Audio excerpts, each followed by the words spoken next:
With the name of Allah Almighty, the most gracious, the most merciful, respected students, friend, follower, you're warm welcome in our online academy, the ESL Academy of Linguistic and Literature. Our contact number is 030563194664. Subscribe, like our channel, the ESL Academy. Respected student, आज हम discuss करेंगे Aristotle concept of tragedy. हम discuss करेंगे characterisation. हम discuss करेंगे ideal tragic hero, catharsis, हमार्टिया. यानी अगर ये क्वेश्चन आ जाते हैं जो मैं आपको कंसेप्ट बताऊंगा आज, आप इनको लगा के असाइनमेंट लिख सकेंगे. एक ट्रेजिक हीरो को कैसा होना चाहिए अकॉर्डिंग टू अरिस्टोटल.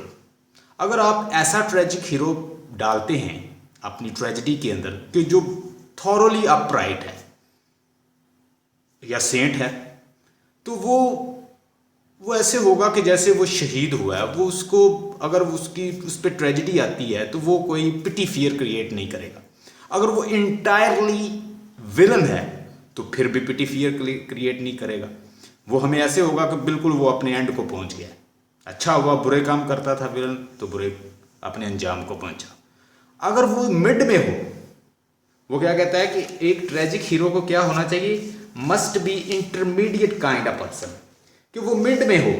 ना वो अटरली गुड हो, बहुत ज़्यादा गुड हो, और ना वो ज़्यादा बैड हो.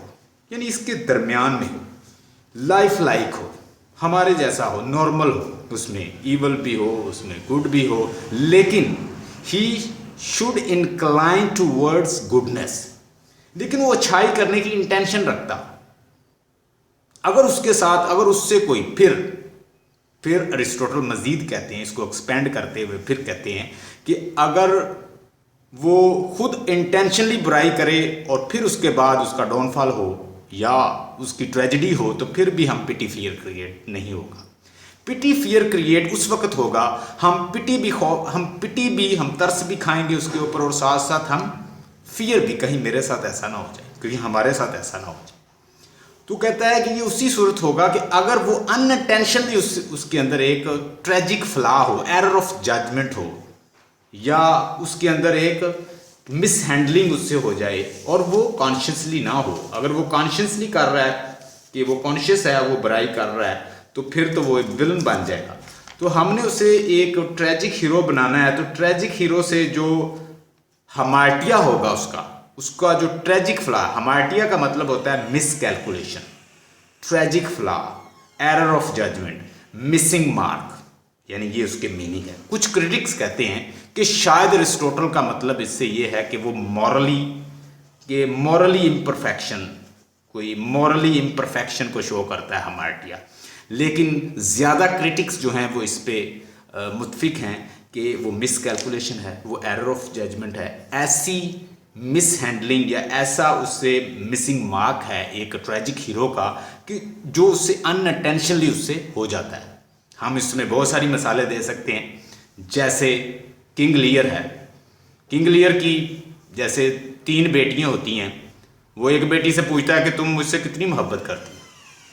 वो बताती है कि चांद, सूरज, सितारों से ज़्यादा, हर चीज़, अपने हस्बैंड से ज़्यादा, सबसे ज़्यादा मैं आपसे मोहब्बत करती. दूसरी, पहली का नाम होता है रेगन, दूसरी का नाम गॉनरल, तीसरी का नाम होता है कॉर्डेलिया. हाँ जी रेगन, आप कितनी मोहब्बत करते हैं? चांद, सूरज, सितारों से ज़्यादा, अपने हस्बैंड, बच्चों से भी ज़्यादा. तीसरी से पूछता Cordelia, you how much do you love me? तो वो आगे से बताती है, father I love you so much, but the thing is that if I will be married, my half of love will be transfer to my husband because he will be getting my hand. तो मैं यानी जितनी मोहब्बत करती हूँ, मैं आपसे मोहब्बत तो करती हूँ, लेकिन शादी के बाद मेरी कुछ मोहब्बत मेरे हस्बैंड को ट्रांसफ़र हो. तो वो आगे से कहता सोच लो. कहती सोच लिया. फिर वो कहता सोच लो. वो कहती नथिंग. कहता नथिंग विल गेट नथिंग. वो सारी दौलत अपनी 2 बेटियों को दे देता, उसको घर से निकाल देता है, या कोई शहजादा होता है गरीब सा, उसके साथ उसकी शादी कर देता है. उसे कहता ले जाओ. तो वो आगे से कहता है इसका जहेज़ जो है, इसकी सच्चाई है, मैं इसे लेके जा रहा हूँ, कॉर्डेलिया बहुत नाइस है. वो शहजादा उससे ले जाता है. अल्टीमेटली दोनों बेटियों से घर से निकाल देती है और वो पागल हो जाता है. अब ये जो उसने किया है एरर ऑफ जजमेंट, उसने तो इसलिए किया ना कि अनकॉन्शियसली उससे हो गया कि शायद ये मुझसे मोहब्बत नहीं करती, और वो मिस जज कर लेता है और अल्टीमेटली पागल हो जाता है। पागल होके अल्टीमेटली कॉर्डेलिया की डेथ होती है, तो वो गलियों में फिरता रहता है, कोई बादशाह जैसे होता है, तो वो बैगर बन जाता है कि उससे एक एरर ऑफ जजमेंट हुआ। तो इसी तरह आप हैमलेट को ले लें, इसी तरह आप कोई ना कोई ट्रेजिक, वो बहुत ज़्यादा ब्रूडिंग करता था। हैमलेट जो है वो बहुत अच्छा चांस था कि वो अपने अंकल क्लोडियस को मार देता, लेकिन वो इसलिए वो ब्रूडिंग करता रहता है, मैं तब मारूंगा जब ये नमाज, ये कोई प्रेयर कर रहा हो, जब ये कोई वलप्चुअस एक्टिविटी कर रहा होगा, गुनाह कर रहा हो। तो इसी के वेट में वो पड़ा रहता है और अल्टीमेटली उसकी खुद की डेथ होती है। बदला तो वो ले लेता है। इसी तरह अथेलो है, मैकबथ है, तो जितने भी ट्रेजिक हीरो हैं उनके अंदर कोई ना कोई, या एडिपस रैक्स है। अब एडिपस रैक्स के अंदर ह्यूब्रिस बहुत ज़्यादा, तकब्बर बहुत ज़्यादा, वही उसे ले डूबता है। तो एक एरर ऑफ जजमेंट, एक ऐसा उसके अंदर फ्ला होता है कि जो उसे पता नहीं होता, अनकॉन्शियसली उससे हो रहा होता है। अब जो उसने गुनाह किया वो भी उससे अनकॉन्शियसली हो रहा था कि उसे पता नहीं था, वो फेट और डेस्टिनी के हाथों मजबूर था। अरिस्टोटल ने जो डेफिनेशन की है उस वक्त के ग्रीक जो सर्कमस्टांसेस थे, हालात थे, उसके मुताबिक उसने डेफिनेशन बनाई है। लेकिन with the passage of time जब आप इसको कंक्लूड करेंगे असाइनमेंट को, तो आप लिख सकते हैं मॉडर्न जितने भी ट्रेजेडी राइटर हैं या एलिजाबेथन इवन जो राइटर हैं, उन लोगों ने इसकी डेफिनेशन से हट के ट्रेजेडी भी लिखी है। इसने कहा कि ट्रेजिक हीरो रॉयल होना चाहिए, लेकिन हमने देखा कि डॉक्टर फास्टस रॉयल नहीं था। हमने देखा कि डॉक्टर फास्टस रॉयल नहीं था। हम फिर मॉडर्न ट्रेजेडी पर आ जाए। बहुत सारी, अभी आप पढ़ेंगे, जब आपको मैं प्ले पढ़ाऊंगा, मॉडर्न ड्रामा पढ़ाऊंगा, तो उसमें बहुत सारी ट्रेजेडीज ऐसी हैं जिसमें कोई रॉयल नहीं है शख्स, वो आम लोग होते हैं, उनकी ट्रेजेडी है। रैमंड विलियम ने फिर जो इसकी डेफिनेशन की है ट्रेजेडी की, उसने कहा with the passage of time हम अरिस्टोटल को ही डिफाइन नहीं करते रहें, हमें ज़रूरत है कि हम ट्रेजेडी को रीडिफाइन करें। तो उसने फिर ट्रेजेडी को दोबारा से रीडिफाइन किया कि एक आम आदमी की भी ट्रेजेडी हो सकती है, कि ज़रूरी नहीं कि एक रॉयल आदमी की ट्रेजेडी होती है। एक आम आदमी जब मरता है तो उसके साथ बहुत सारे मसाइल होते हैं, उसके घर वाले, उसके सराउंडिंग, उसके ब्रदर, उसकी वाइफ, उसके बच्चे। तो ट्रेजेडी, उसने कहा ट्रेजेडी, मॉडर्न ट्रेजेडी में आप देखेंगे कि ट्रेजेडी अक्कर होगी और उसके बाद सॉल्यूशन, उसका सॉल्यूशन फाइंड करने के लिए लोग परस्यू करेंगे कि इसका सॉल्यूशन क्या है। यानी वहाँ पे फेट जो है वो डोमिनेट करती है। क्लास जितनी भी रोमन ग्रीक्स की ट्रेजेडीज़ हैं, आप देखें सोफोक्ली ने जितनी ट्रेजेडी लिखी हैं, या एस्कलस ने जितनी लिखी है, या यूरिपिड्स ने जितनी लिखी है, फेट जो है वो डोमिनेट करती है। जो फेट ने कह दिया वही होना है। जो डेस्टिनी जो है पहले से गॉड गॉड्सेस ने उनकी तायन की हुई है। एक बच्चा पैदा होगा, वो अपनी मदर से शादी करेगा, फादर को किल करेगा। फॉर्चून टेलर की ये प्रोफेसी है और प्रोफेसी अल्टीमेटली फुलफिल होती है। वो बड़ा बचने की कोशिश करता है, लेकिन फिर वो अपनी डेस्टिनी के सामने अपनी मंजिल पे पहुंच जाता है। अल्टीमेटली अपने फादर से दूर जाता है और फादर को ही कत्ल कर देता है। तो फॉर्चून टेलर की बताई हुई बात, या जो पहले से डिटरमिन्ड है किसकी तरफ से, गॉड गॉड्सेस की तरफ से, वो होती है, वो एट एनी कॉस्ट जो है अक्कर होती है, और आप मजहब को चैलेंज नहीं कर सकते। फिर हमने इसके अंदर देखना है कि पिटी फियर, ट्रेजेडी जो है उसका मकसद क्या है, लोगों को ट्रेजेडी दिखाने का मकसद क्या है। प्लेटो ने कहा था कि ट्रेजेडी बेकार है, पोइट्री बेकार है, पोइट्री का कोई फ़ायदा नहीं है। पोइट्री जो है वो जस्ट एग्जैजरेशन है, ये जस्ट सुपरफिशियल चीज़ों को दिखाती है ऊपर से। जैसे पेंटर जो है वो पेंटिंग को वैसे हूबहू पेंट कर देता है, बिल्कुल ऐसे ही दिखाया जाता है। पेंटर और पोइट जो है सेम होते हैं। तो हमने देखा अरिस्टोटल ने कहा नहीं, पेंटिंग और पोइट्री में बड़ा फ़र्क है। पेंटर जो है उसके जो मीडियम है, जो मीडियम यूज़ करता है, उसमें एक कलर है और एक फॉर्म है उसके पास, जो सोर्सेज हैं। जबकि पोइट्री का रिदम और उसके अलावा म्यूज़िक है।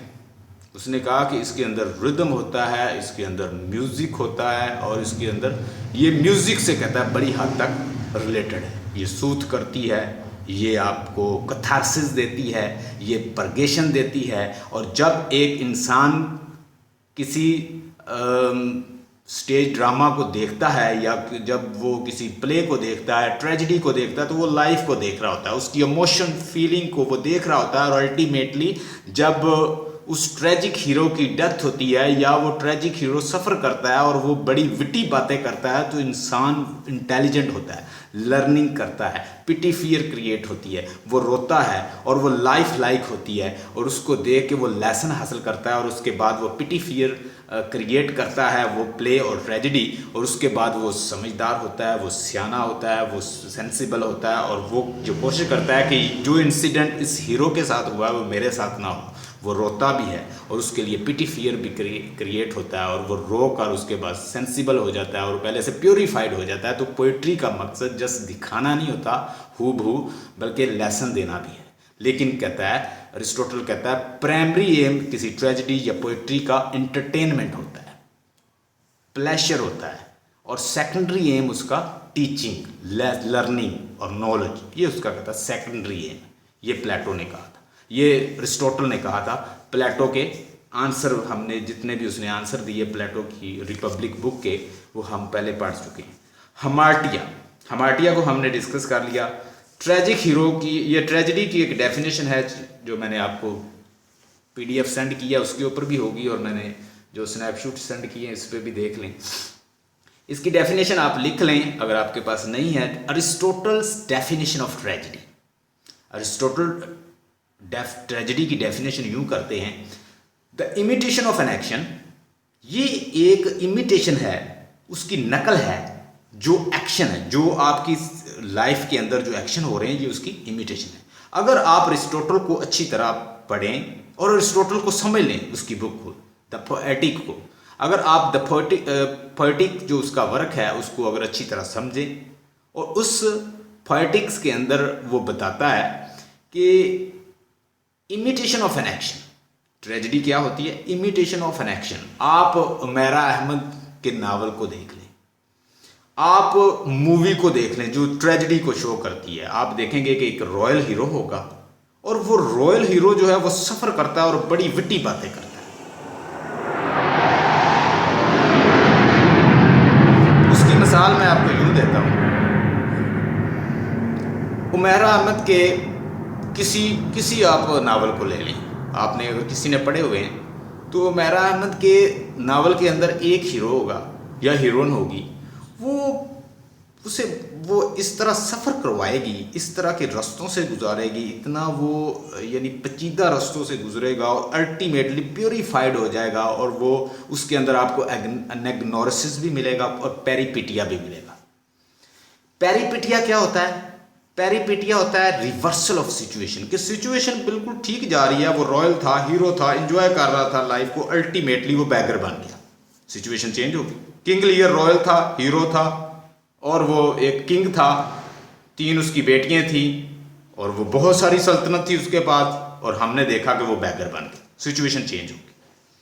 ठीक है जी, टोटली सिचुएशन चेंज हो जाएगी, उसके अंदर हम सिचुएशन को चेंज देखेंगे। उसके बाद डिस्कवरी, यानी एग्नोसिस का मतलब होता है, ग्रीक वर्ड है, क्या मतलब है? डिस्कवरी। हमें जो हीरो है वो कुछ लर्निंग करता हुआ नजर आएगा। लर्निंग वहां होती है जब उसे पता चलता है अच्छाई बुराई क्या है, उसे पता चलता है कि गुडनेस क्या है, उसे पता चलता है कि मैंने क्या फॉली की है, मैंने मुझसे क्या ट्रेजिक फ्लॉ हो गया है। हमने देखा कि जब उसे ब्लाइंड प्रॉफिट को कहता है, ब्लाइंड प्रॉफिट उसको कहता है इडिपस रेक्स के अंदर कि मेरी जबान ना खुलवाओ, मैं सब कुछ जानता हूं। तुम यहां पे एक ऐसा शख्स है, उसने अपनी मदर से शादी की है और वो इंसेस्टुअस रिलेशन में है, मैं बोलना नहीं चाहता। वो कहता है जी, you blind, you sightless, you fool, you are deceiving me, why don't you tell me true. वो उससे बातें करता है, तो वो फिर अल्टीमेटली करता है कि तुम अपनी मदर से शादी किए हुए हो और उसी से तुमने बच्चे भी पैदा किए हुए हैं, और तुम कॉज हो ये जो थीब के ऊपर इतना बड़ा कहत आया हो। उसे कहता तुम क्रोन के साथ मिलकर, जो मेरा ब्रदर इन लॉ है, तुम मेरा तख्त उल्टना चाहते हो और मुझे डिथ्रोन करना चाहते हो। That is why you are talking like that, you are sightless, you are blind, तुम अंधे हो, तुम आंखों से अंधे नहीं हो, तुम वैसे ही अंधे हो और तुम अकल के भी अंधे हो।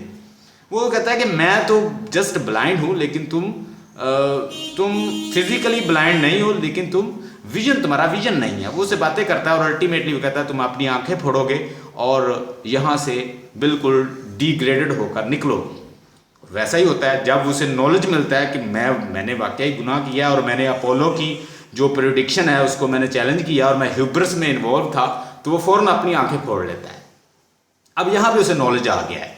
अब इसके बाद की स्पीच जो है, अगर आप मजीद सुनना चाहें, जब वो अपनी आंखें फोड़ता है तो फिर वो कैरोन से क्या कहता है, उसकी मैंने लाइन टू लाइन ट्रांसलेशन की हुई है, वो मैं आपको सेंड कर दूंगा, वो सुन लीजिएगा। वो फिर बड़ी लंबी स्पीच करता है। कहता है कैरोन, तुम मुझसे एक वादा करो, तुम मेरी बच्चियों से मुझे मिलाओगे, और ये ऐसी बच्चियाँ हैं जिनका मैं भाई भी हूँ, जिनका मैं फादर भी हूँ। फिर उनको कहता है कि देखो, ये हाथ वो हाथ हैं जिसने तुम्हारे भाई की ये तुम्हारे भाई के हाथ हैं जिसने तुम्हारे बाप की आंखें नोच ली। वो कहता है कि मैं एक ऐसा इंसेक्ट हूँ यानी मैं एक ऐसा पैरासाइट हूँ, मैं ऐसा हूँ कि जिसने अपने माँ बाप को निगल लिया।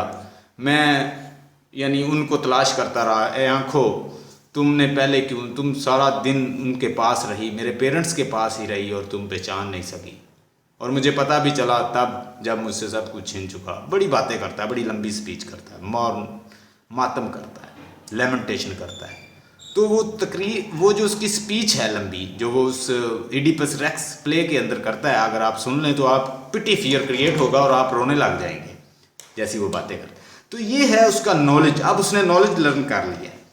हर ट्रेजेडी के अंदर एक पेरिपिटिया होगा और एक एग्नेग्नोसिस होगा। आप बगैर करैक्टर के उस ट्रेजेडी को सुना सकते हैं। एक अच्छी परफेक्ट ट्रेजेडी की, देखिए उसने कितनी जबरदस्त बात की। कहता ब्लैक बगैर प्लॉट के ट्रेजेडी कुछ नहीं। अगर आपके पास वेल निटेड स्टोरी नहीं है तो आपकी ट्रेजेडी किसी काम की नहीं। चलें जी, किंग लियर को ले लें, बगैर करैक्टर, आपको करैक्टर नहीं आते, आप स्टोरी सुना सकते हैं।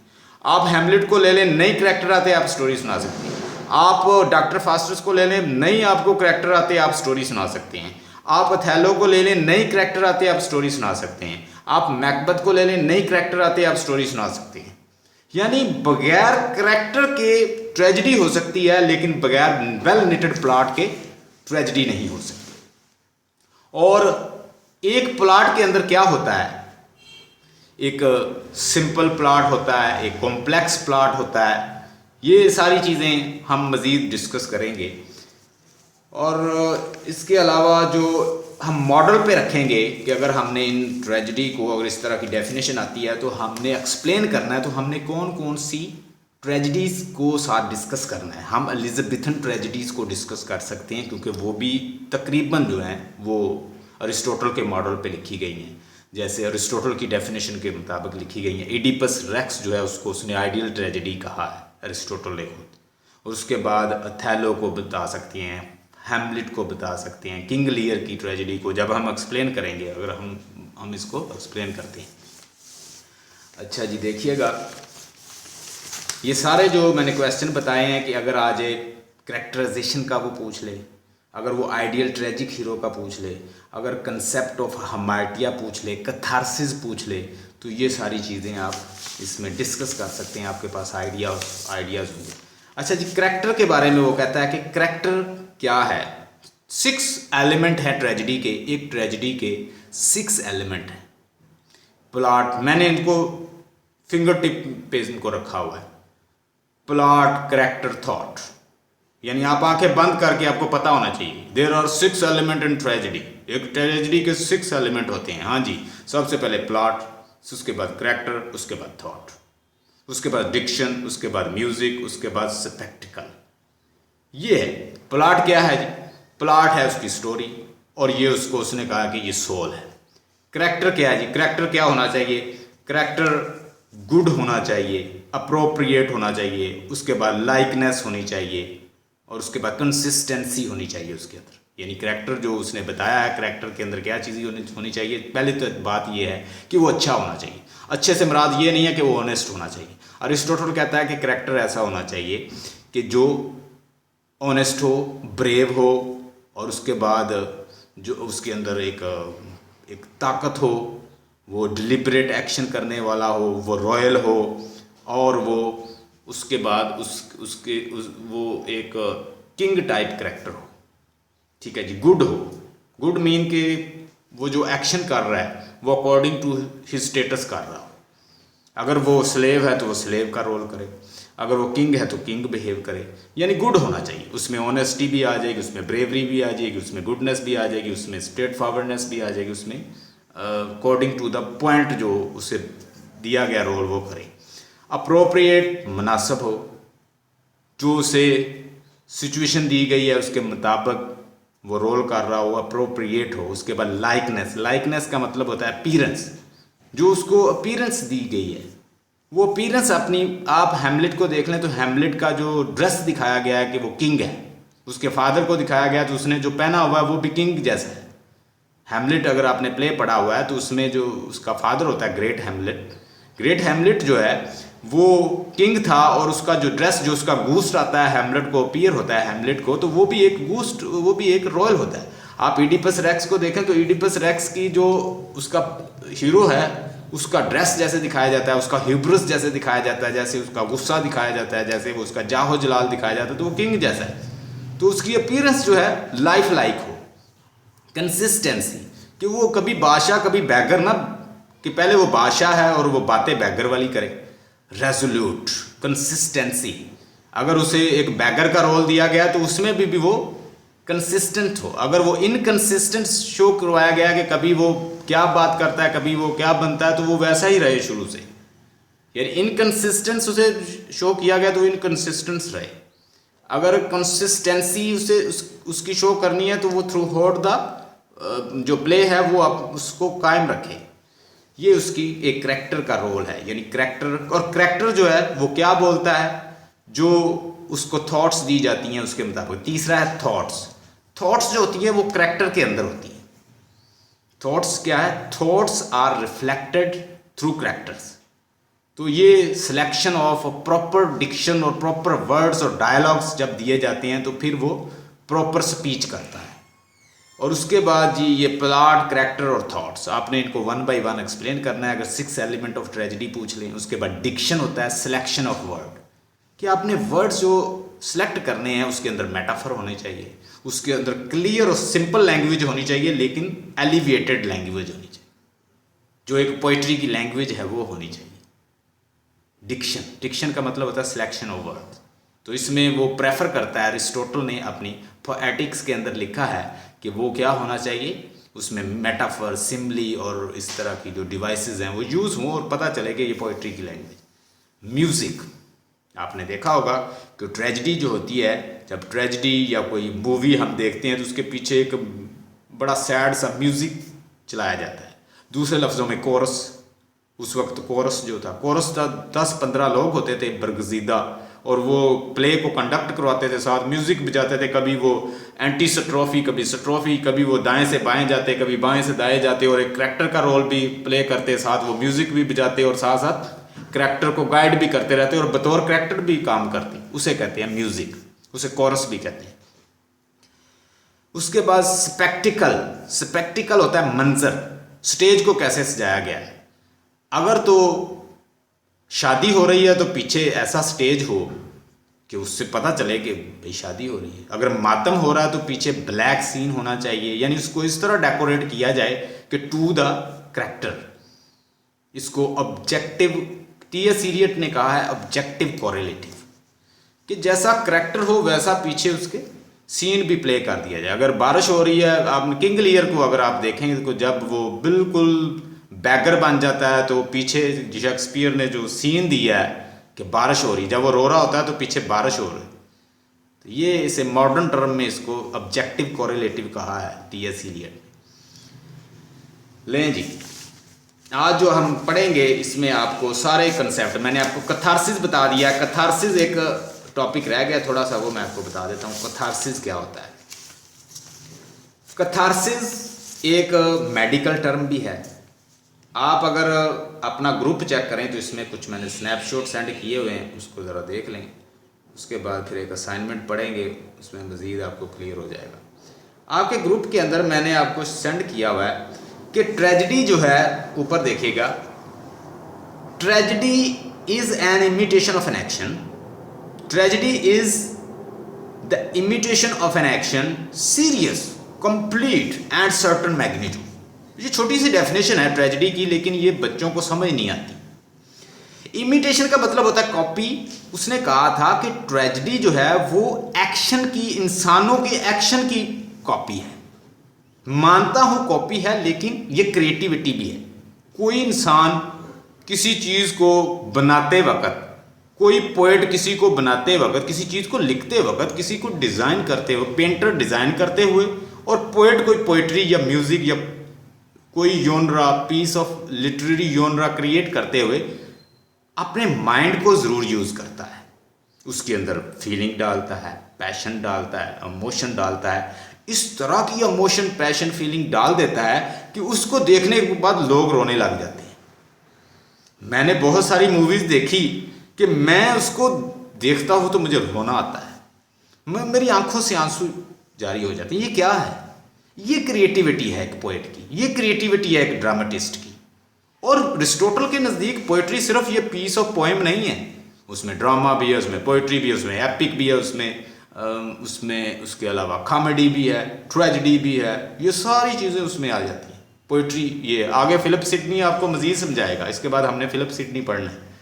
The imitation of an action कहता है ये कॉपी है लोगों के एक्शन की, सीरियस लोगों के एक्शन की, आम लोगों के एक्शन की, इन्फीरियर लोगों के एक्शन की नहीं, सीरियस, रिडिकुलस लोगों के एक्शन की नहीं, सीरियस लोगों के action. Tragedy, the imitation of an action, serious, serious लोगों के एक्शन की कॉपी है। कंप्लीट, जो मुकम्मल होते हैं, अधूरे नहीं होते। आप एक ट्रेजेडी जो है वो 10 मिनट की नहीं बना सकते। आप एक ट्रेजेडी जो है वो चंद या आधे घंटे की नहीं बना सकते। उसका कंप्लीट मैग्नीट्यूड, उसकी लेंथ होनी चाहिए। मैग्नीट्यूड का मतलब होता है लेंथ। कंप्लीट कहता है मुकम्मल। तारीफ किसकी कर रहा है? ट्रेजेडी की। गौर से देखें, आपको मैंने सेंड किया हुआ है, स्नैपशॉट मौजूद है। अगर कहते हैं तो मैं दोबारा फिर सेंड कर देता हूँ। ये स्नैपशॉट मौजूद है, आप अपने ग्रुप के अंदर देख लें, मैं फिर आपको सेंड कर रहा हूँ। इसके ऊपर देखें, the imitation of an action, ये कॉपी है, कहता है एक्शन की, सीरियस लोगों के एक्शन की कॉपी है। आप ये डेफिनेशन समझ लोगे तो आपको ये ओवरऑल समझना आसान हो जाएगा। कहता है imitation of an action, serious, complete, मुकम्मल, यानी जो एक्शन है वो मुकम्मल हो, अधूरा ना हो, end of the certain magnitude, और उस जो आप दिखा रहे हैं या जो स्टोरी आप दिखा रहे हैं वो आधी ना हो, अधूरी ना हो, कंप्लीट उसकी लेंथ होनी चाहिए कि वो सुबह से स्टार्ट हो तो शाम तो उसको होनी चाहिए ना। उसके अंदर एक मुकम्मल एक सीन, एक मुकम्मल एक स्टोरी तो हो। In a language beautified in a different part, और हर यानी मुख्तलिफ पार्ट से उसकी लैंग्वेज बड़ी एम्बेलिश्ड और बड़ी डेकोरेटेड और बड़ी खूबसूरत, उसमें मेटाफर, सिम्बली, और जो जैसे वो कहता है फ्रेलिटी दाई नेम इज वो।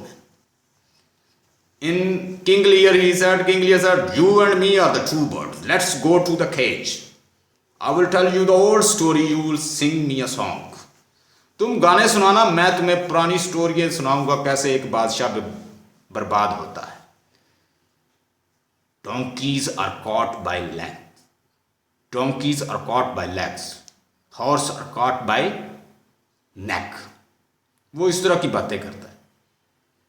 फिर वो कहता है कि ये किंग लियर की बातें करो, उसके अंदर एक क्लोन होता है, एक जिस्टर होता है, एक उसमें जोकर भी एक करैक्टर होता है। किंग लियर ने ऐसा ज़माना, शेक्सपियर ने ऐसा ज़माना देखा कि जब कोई किंग के खिलाफ बात करता था तो उसका सर कलम कर देते थे, बिहेडेड कर देते थे।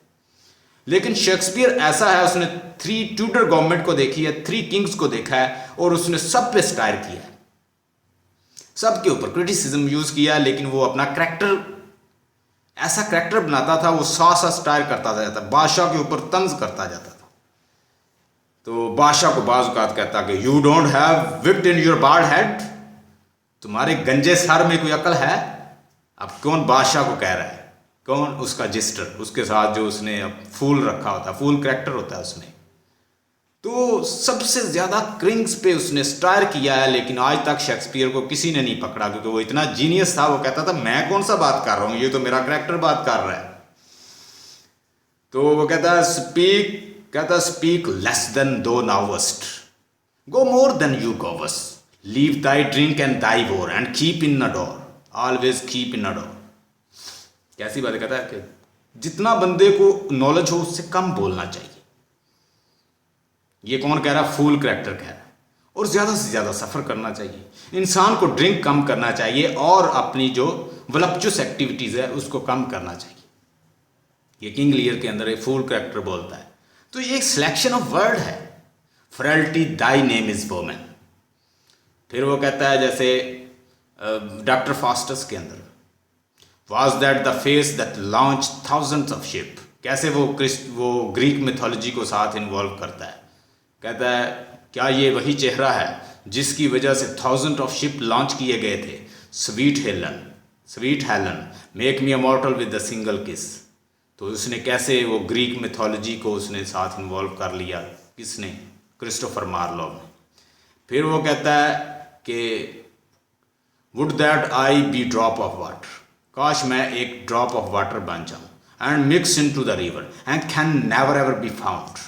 ये सिलेक्शन ऑफ वर्ड, ये इस तरह की सिलेक्शन ऑफ वर्ड्स उसने की है। कहता है in a language beautified in a different part with a different kind of embellishment.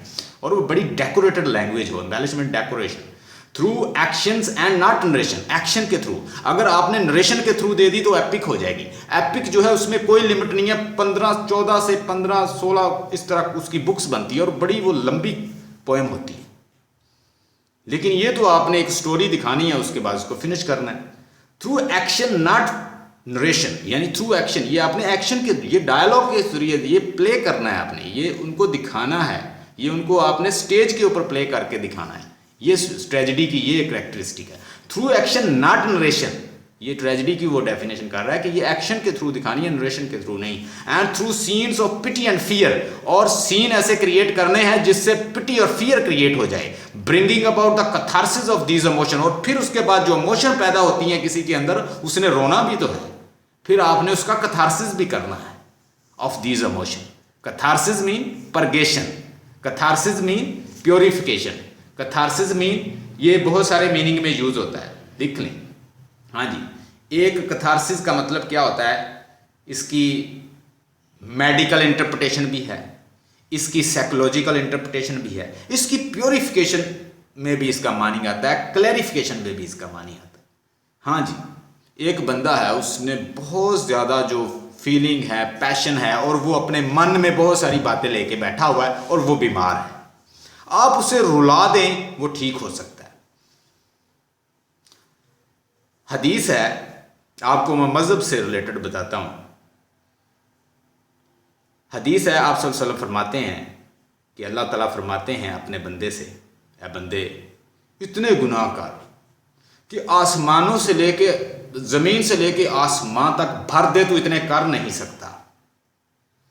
अगर एक कतरा आंसू का बहाएगा मैं सारे माफ कर दूंगा। लें जी, प्योरिफिकेशन होगी, ये है कैथारसिस। और उसके बाद मजीद देखें जी, इसका मानी है, कैथारसिस का मतलब है, 3 मीनिंग है, प्योरिफिकेशन, परगेशन, क्लैरिफिकेशन, सब का मतलब एक ही है। मेडिकल इंटरप्रिटेशन में आ जाए तो अगर आपने बहुत ज़्यादा पैशन फीलिंग अपने मन में है और बहुत ज़्यादा आपने फीलिंग्स जो है उनको दबाया हुआ है, वो अल्टीमेटली आपको बीमार कर देगा। आपने उनको बाहर निकालना है, किसी से डिस्कस करना है। अगर आप डिस्कस कर देंगे तो मेडिकली फिट हो जाएंगे। साइकोलॉजिकल इंटरप्रिटेशन भी है इसकी, और इसके अलावा ये सारी इसकी इंटरप्रिटेशन है, ये मानी आते हैं कैथारसिस के। और इसका करी इन्वेंटर जो है इस वर्ड का, या इसको कॉइन किया है वर्ड को, खुद एरिस्टोटल ने। ये उसने प्लेटो अपने उस्ताद से नहीं लिया, उस्ताद से उसने इमिटेशन का वर्ड लिया था और उसको फिर उसको भी न्यू मीनिंग दिए थे। देखिएगा यहाँ पे मैंने आपको एक असाइनमेंट सेंड की हुई है, उसको जरा ओपन करें। कहता है Aristotle theory of tragedy is valid for his times only discuss. 2010 में क्वेश्चन आया हुआ है। Aristotle's discussion on tragedy is determined by his conception of human nature and social relation discuss. ये भी question. Definition of tragedy is nature, its theory and conception, source of tragic pleasure, difference between epic and tragedy.